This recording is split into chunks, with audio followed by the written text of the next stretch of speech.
So good bad ugly all over the world நல்ல ஒரு புக்கிங்ஸ்ல பாசிட்டிவா பார்க்க முடியுது. நிறைய ரெக்கார்ட்ஸ்லாம் பிரேக் பண்ணிருக்கு அப்படின்னு சொல்றாங்களே சார், அது உண்மையா சார்? லைக் 10 crores 11 crores அப்படின்ற நம்பர்ஸ்லாம் சொல்றாங்க.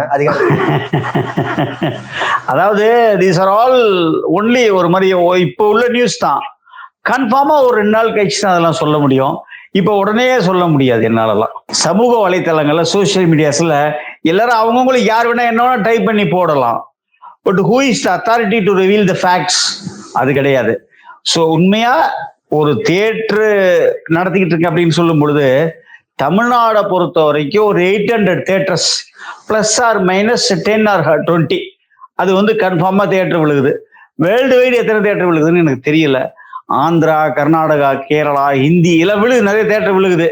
பட் என்ன ஒரே ஒரு மகிழ்ச்சியான விஷயம்னு கேட்டீங்கன்னா, எல்லா ஊர்லயும் எக்ஸப்ட் அயல்நாடை தவிர இந்தியாவை பொறுத்த வரைக்கும் அரௌண்ட் 9 மணிக்கு தான் ஷோங்கிறதுல இந்த ப்ரொடக்ஷன் ஹவுஸ் ரொம்ப தெளிவா இருக்காங்க.